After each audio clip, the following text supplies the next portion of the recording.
चलिए आज के वीडियो में इसमें देखेंगे क्लास 10 का 2026 का टारगेट ऑब्जेक्टिव क्वेश्चन सॉल्यूशन करेंगे। ठीक है, और इसका चैप्टर जो है तीसरा यानी कि दो चर वाली रैखिक समीकरण। ठीक है, चैप्टर 1 और चैप्टर 2 हमने कंप्लीट कर दिए है, जाके उसको प्लेलिस्ट में आप देख सकते हैं।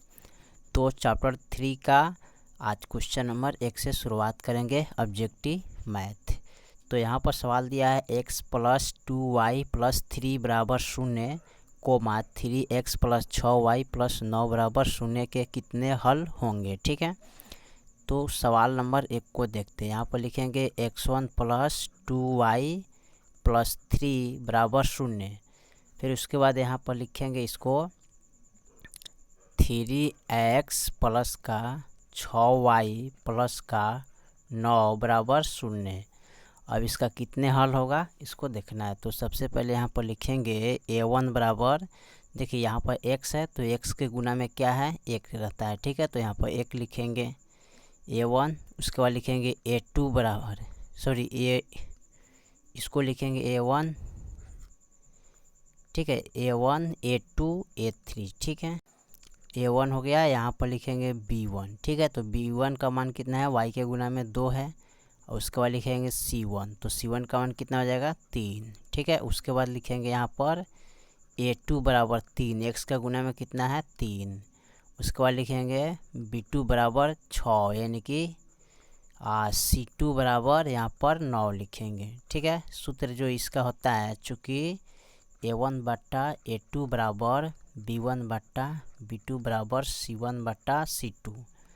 अब यहाँ पर लिखेंगे a1 का मान कितना है 1, a2 का मान कितना है 3 बराबर b1 का मान कितना है 2 और b2 का मान कितना है 6 बराबर c1 का मान कितना है 3 और c2 का मान 9। अब यहाँ पर देखिए 3 एकम 3 3 3 9 कट गया, 2 एकम 2 2 3 6 यहाँ पर कट गया। तो यहाँ पर लिखेंगे a1 बट्टा यानी कि 1/3 बराबर 1/3 बराबर 1/3 यानी कि तीनों से तीनों हमारा क्या है बराबर हैं या समान है। ठीक है, तो इसको हम लिख सकते हैं क्या, अनगिनत हल।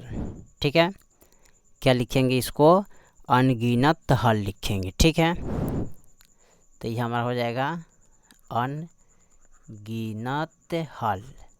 ठीक है, इसको अनगिनत हल बोलेंगे। ठीक है, यहाँ पर तो इसका ऑप्शन कौन हो जाएगा, सी हो जाएगा यानी कि अनगिनत हल होगा। ठीक है, चलिए इसका हम दूसरा नंबर सवाल को देखते हैं, दूसरा क्या कह रहा है। ठीक है, दूसरा में हम देखते हैं इसको।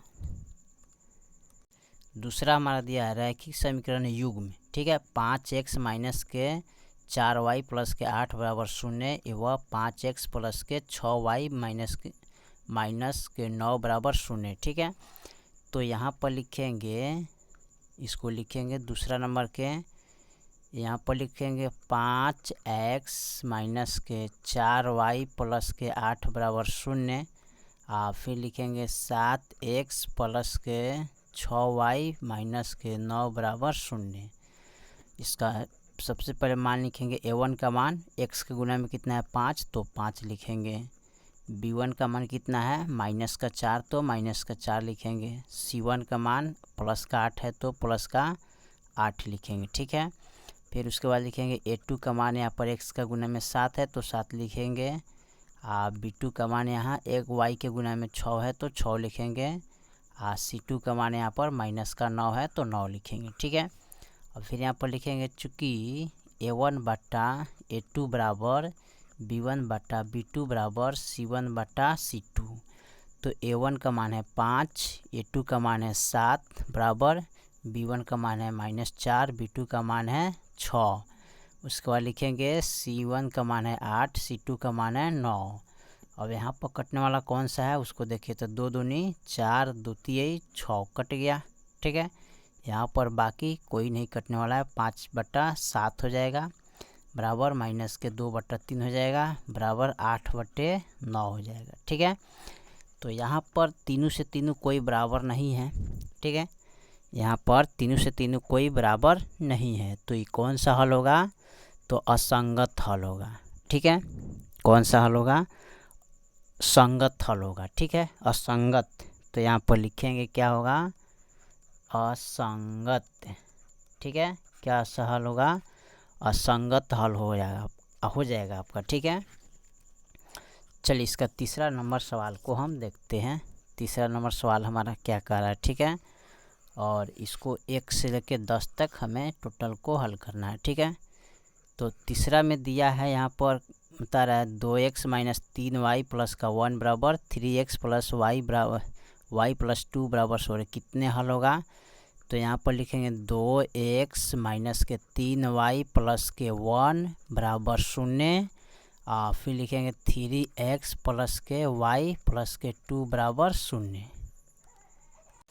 इसको यहाँ पर लिखेंगे a1 का मान x का गुना में 2 है तो 2 लिखेंगे, b1 का मान -3 है तो -3, c1 का मान प्लस का 1 है तो प्लस का 1 लिखेंगे। ठीक है, फिर उसके बाद लिखेंगे a2 का मान 3 है तो 3 लिखेंगे, b2 का मान y के गुना में क्या है 1 तो 1 लिखेंगे, c2 के मान 2। ठीक है, यहाँ पर लिखेंगे चूँकि a1 बट्टा a2 बराबर b1 बट्टा b2 बराबर c1 बट्टा c2, a1 का मान 2 हो जाएगा, a2 का मान 3 हो जाएगा, बराबर b1 का मान -3 हो जाएगा, c2 का मान 1 हो जाएगा और c1 का मान 1 होगा यहाँ पर। ठीक है, कितना लिखेंगे 1 और c2 का मान 2 हो जाएगा। तो यहाँ पर कोई कटने वाला नहीं है तो जितना है उतना ही इसका मान रह जाएगा। ठीक है, तो तीसरा का ऑप्शन जो होगा ना वो होगा तीसरा का ऑप्शन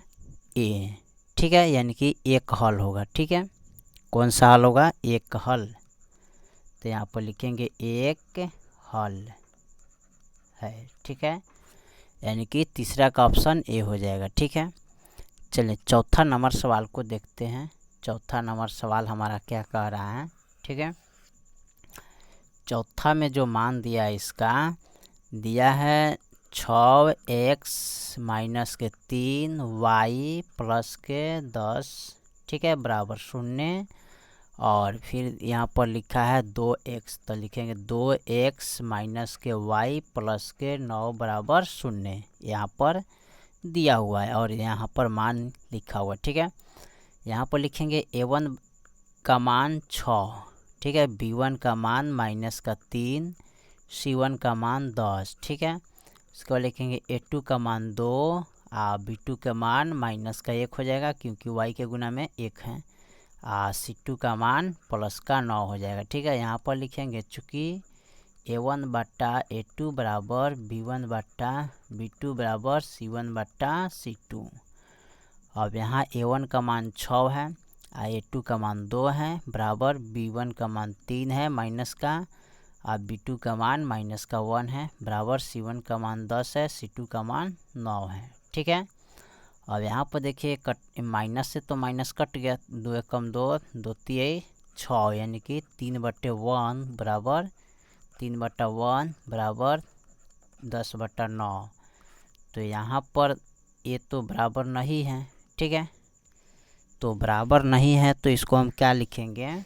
ठीक है, इसको लिखेंगे चौथा का जो ऑप्शन होगा ना वो हो जाएगा बी, यानी कि विरोधी हल होगा। ठीक है, क्या होगा, विरोधी हल। ठीक है, ये हो जाएगा आपका विरोधी हल। ठीक है, चलिए 5 नंबर सवाल को देखते हैं। 5 में अगर दो रैखिक समीकरण के लेखाचित्र यदि प्रतिच्छेद हो तो हलों की संख्या कितनी होगी। ठीक है, तो 5 नंबर का जो ऑप्शन है ना उसका जो ऑप्शन होगा ए। ठीक है, यानी कि बी नंबर। ठीक है, एक ही होगा। चलिए छठा नंबर को देखते हैं। ठीक है, और इसको हम मिटा लेते हैं। छठा नंबर सवाल हमारा क्या कह रहा है, यहाँ पर इसमें दिया समीकरण इतना और इतना का लेख का 2 सरल रेखाएं जो होगा। ठीक है, उसको लिखेंगे 6x माइनस के 2y प्लस के 9 बराबर 0 और 3x माइनस y प्लस के 12 बराबर 0। a1 बराबर 6, b1 बराबर -2, c1 बराबर प्लस का 9। ठीक है, यहाँ पर दिया हुआ है। ठीक है, a2 बराबर 3, B2 बराबर माइनस का 1, C2 बराबर 12। ठीक है, चूँकि A1 बटा A2 बराबर B1 बटा B2 बराबर C1 बटा C2। A1 का मान है 6, A2 का मान है 3 बराबर B1 का मान है -2, B2 का मान है माइनस का 1, C1 का मान है 9, C2 का मान है 12। ठीक है, 3 एकम 3, 3 दूनी 6 कट जाएगा, ये तो माइनस से माइनस कट गया, ये कटेगा 3 चौका 12 और 3 तिहई 9। ठीक है, तो यहाँ पर 2/1 बराबर 2/1 अब बराबर नहीं है 3/4। ठीक है, तो छठा का जो ऑप्शन होगा ना वो होगा आपका बी, यानी कि समांतर। ठीक है, छठा का क्या होगा, बी नंबर होगा, ऑप्शन ए वाला होगा समांतर हल। ठीक है, तो यहाँ पर लिखेंगे इसको समांतर। ठीक है, समांतर हल। ठीक है, ये हो जाएगा आपका समांतर हल। तो समांतर हल कहाँ पर देखिए, ऑप्शन बी में दिया है। ठीक है, चलिए 7 में जो पूछ रहा है, यदि दो रेखा समीकरण युग्म का संगत है तब उनके द्वारा निरूपित रेखाएं होती क्या हैं। तो 7 का जो ऑप्शन होगा वो होगा डी, यानी कि प्रतिच्छेद रेखा होता है। ठीक है, कौन सी रेखा होता है, प्रतिच्छेद। 8 में जो दिया है ना, चर एक्स वाई में रैखिक समीकरण, यानी कि चर एक्स वाई में रैखिक समीकरण ax plus by plus c के वास्तविक संख्याओं के समुच्चय में कितने हल होंगे। ठीक है, तो 8 का जो ऑप्शन होगा ना वो हो जाएगा आपका इनमें से कोई नहीं हल। ठीक है, क्या लिखा है, इनमें से कोई नहीं होगा। ठीक है, 9 में जो कर रहा है रैखिक समीकरण के चर के घात की संख्या होती कितना, तो उसका घात की संख्या क्या होता है, 1 होता है। ठीक है, कितना होता है, 1, यानी कि 9 का जो ऑप्शन होगा ना वो होगा ए, यानी कि 1 होगा। और 10 नंबर जो सवाल है इसको देख रहे हैं। ठीक है, इसको कैसे बनाना है यहाँ पर देखते हैं इसको। ठीक है, 10 नंबर जो सवाल है उसको यहाँ पर नोट करते हैं, लास्ट है। यहाँ पर दिया है 5x प्लस के 2y बराबर का 16, और यहाँ पर दिया 7x माइनस के 4y बराबर के 2। ठीक है, अब देखिए इसमें हमें क्या करना है, इसमें हमें चलिए हम एक्स वाई मान लेते हैं। तो यहाँ पर लिखेंगे माना कि x बराबर, ठीक है, यहाँ पर लिखेंगे माना कि x बराबर 2 और y बराबर 3। देखिए इसमें हमें बारी बारी से सबके रख के हल करेंगे, जो होगा उसी को आंसर टिक मारेंगे। ठीक है, तो यहाँ पर x के मान 2 माने हैं, तो 5 × 2 और प्लस के 2 × y के मान 3। ठीक है, अब बराबर में 16 आना चाहिए। फिर यहाँ पर लिखेंगे 7, x के मान 2 माइनस 4 × y के मान 3 बराबर में 2 होना चाहिए। ठीक है, तो 5 दूना 10 हो जाएगा और 3 दूनी 6 बराबर 16। तो इसको जोड़िएगा तो कितना होगा, 7 दूनी 14, 4 तिहई 12 बराबर 2।